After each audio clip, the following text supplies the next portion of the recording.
Welcome along. The Gaza gang of 5 independent MPs have ushered sectarian politics into Britain.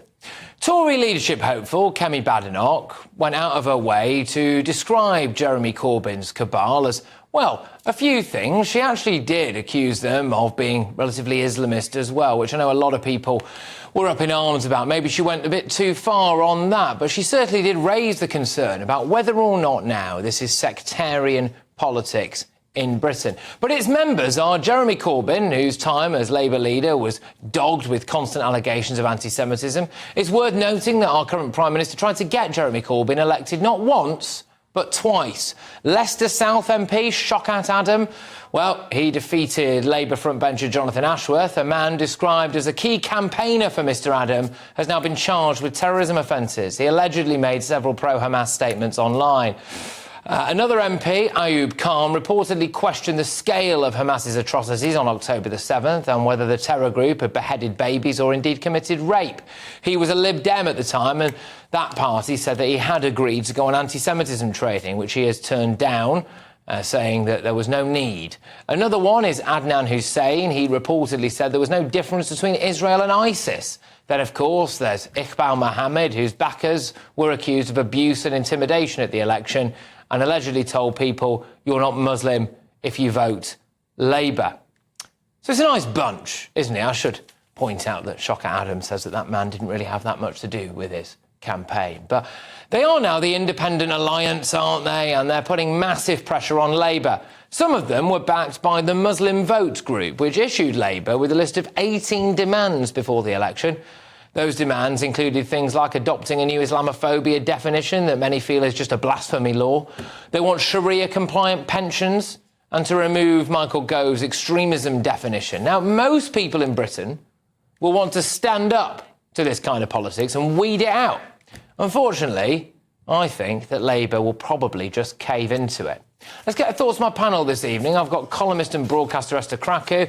We've got director of the Centre for Migration and Economic Prosperity, Stephen Wolfe. And we've got political commentator as well, Jonathan Liss. So, Stephen, I'll start with you on this. Should we be worried about this Gaza gang? Is it sectarian politics in the House of Commons now?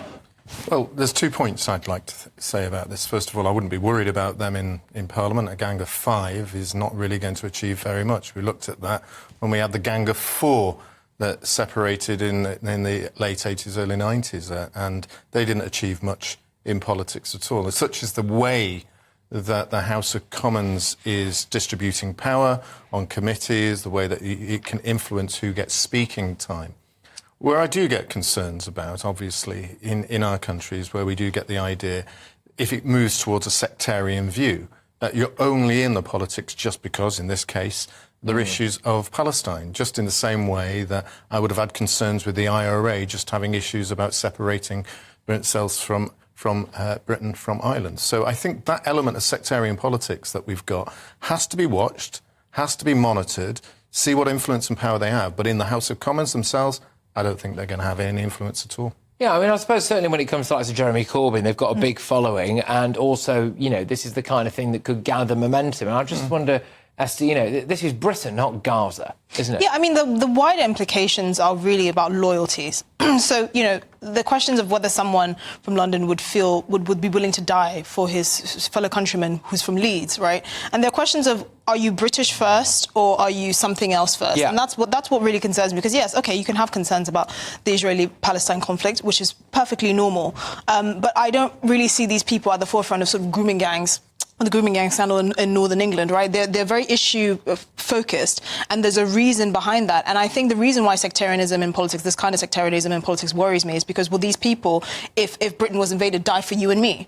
And the question doesn't seem to be yes, because they're only focused on this one issue, and they feel more affiliated with the people concerned in this issue than with actually Britain. And I think that has no role in British politics. Well, the local demographics there say it all, really, don't they? And I think this is one of the concerns that is, but there are also bigger how much questions. influence that's going to have on British politics. policy. Why are there loads of people in this country that don't actually feel connected to Britain? I think there is a case to be made that actually integration and the case for feeling and being British and adopting British values haven't really been made because communities have been allowed to... Not just with the Gang of Five, but I see it within the Labour Party, I see it within the Liberal Democrats, I see it across different spectrums, and younger people in particular who would not die for Britain if we needed to. OK, Jonathan, I'll put it to you that this is actually quite a big problem for Sir Keir Starmer because, you know, it was a lazy trope, I thought, by Rishi Sunak to continuously go on about Jeremy Corbyn in the run-up to the last election. But actually, now you've got Corbyn, who's hopped into bed with some absolute Fruit Loops, some would say, some of them with very, very, very troubling views, actually. And Keir Starmer did try to get that guy elected twice. I mean, I think it's just a stupid argument. You can have the same argument about the Conservatives trying to elect Boris Johnson, who's also completely discredited, or, my goodness, Liz Truss. I don't think that's a useful game. Jeremy Corbyn was the leader of the Labour Party at the time. Labour MPs were perfectly capable of saying they had reservations about Jeremy Corbyn, while still believing that a Labour government was preferable to a Conservative one. Did they say that at the time? People said that, people said that a Labour government was preferable to a Conservative one. That's certainly what I said at the time. Jeremy Corbyn was never someone that I wanted to be leader of the Labour Party, not because I disagreed with most of his platform, but I thought that he had too much personal and political baggage to be leader. But I kind of just think that we need to go back a bit, and I'm not entirely sure I understood what you were saying, Esther, a second ago about MPs being prepared to die for their country, because I don't think of the 650 MPs we've got, the majority would sort of go forth in battle to risk their life and limbs for Britain. That's the principle. You're assuming that if you're choosing to represent this country, that you would be willing to put your life to die for this country. I think the wider implications is when you see this rise of sectarian politics, there's clearly a sign that there are people in this country that don't feel British first. Like I said, you can absolutely have opinions about the Israeli-Gaza conflict. Most people do, whether they want to or not. But the question is, we have loads of particularly young men in this country that do not feel connected with their religion and with their nationality. This is the Norman Tebbit test, but I think it's gone a lot further than the Norman Tebbit test. This is my point. We've not only just had huge influx of millions of people from different parts of the world who have come here, who regard themselves as being more of the country that they've come from rather than or the values of those countries. Exactly, that's the difference. It's also impacted across us, like we're pulling down statues. And that's an element of where this comes into. And I think, Jonathan, it is something that we have to assess as whether people really feel that they want to represent this country and defend it in many ways. And I'm right with you. I agree with you.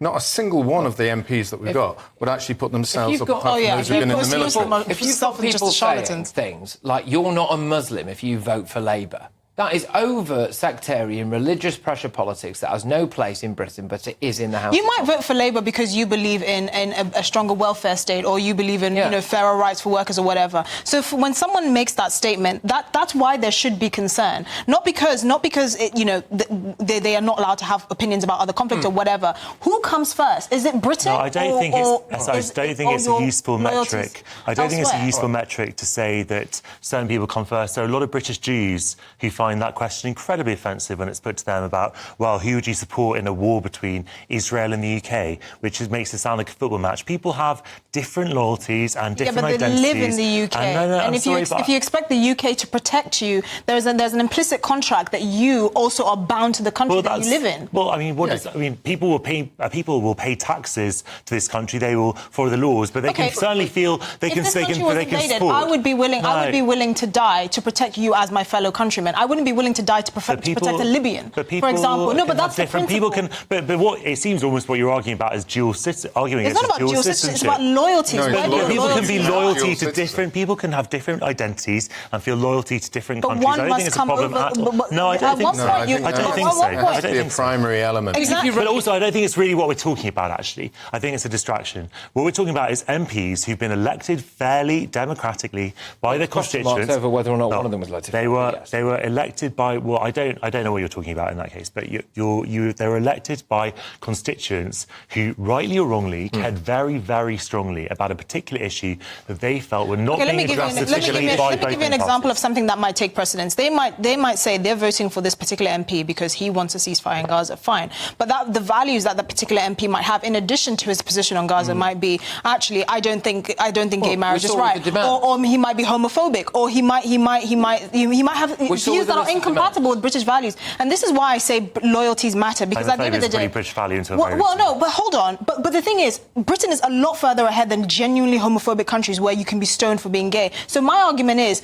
where do your loyalties lie? Because at some point you have to say, actually, my loyalties are with British values, and therefore I'm not going to bring my homophobic tendencies to this country. That's the point I'm making. We have to go deeper than British values. British values, many of those values that we say that we have, are actually replicated across different parts of the world and the continent. I think we have to go also to our history and our culture. And it has to go to who we are as a nation state. Well, yeah. And if you're not willing to support the nation state when it comes into conflict with other areas, and I agree with it can create problems. But Stephen, I'm not sure where this argument's coming from. Who is talking about invading Britain and MPs being particularly disloyal? It's the example of these 5 MPs of whether, and this is the point from, is whether they would actually be supportive of ourselves as a nation, and would they actually and just on that, it's quite interesting. And that's about whether they believe in... Just on that, it's quite interesting because they've now got the same number of MPs as Reform, and there was this massive media hoo-ha about Reform, where you've got these 5 white men there who are centre-right, and they, there's going to be a problem. Far-right, that was what they say. They were calling them all far-right and all of this stuff, right? That's going to be a massive problem for Britain, this, isn't it? Meanwhile, we've now got, the Gaza Brigade, who are in there, fronted up by a bloke who was very nearly the actual Prime Minister of this country, supported by the bloke who is currently the Prime Minister of this country, and a load of Labour backbenchers, Jonathan, who actually agree with a heck of a lot of what this lot have to say. So it's all very well and good saying, fine, there's only 5 of them and our political system is geared against them having a massive influence. But actually, they can table amendments, they can table motions, they can table votes on things, and that really could well see the Labour Party... That's their right. Yeah, it is. But the problem is that I think a huge amount of the Labour backbenchers will probably quite agree with them. And then that can really shape things like our foreign policy, for example. That can shape various different things. It could shape things like the new Islamophobia definition that is apparently coming around the corner, which is essentially, in my view, a blasphemy law by the back door. No, Patrick, let's just be real about this. Labour has a huge majority. Yeah. The vast majority of the Labour left has been purged already. There are about 7 MPs on the left who've literally been kicked out of the party for the next 6 months at least. So Keir Starmer has a whip hand in the Labour Party and across Parliament to do whatever he wants. If the Labour Party wants to change the definition of Islamophobia, and I don't know the details of that, then they can do that. If they want to change their policy on Gaza or keep it the same, they can do that as well. There's a very limited amount that any kind of parliamentary grouping that's not the Labour Party can actually do.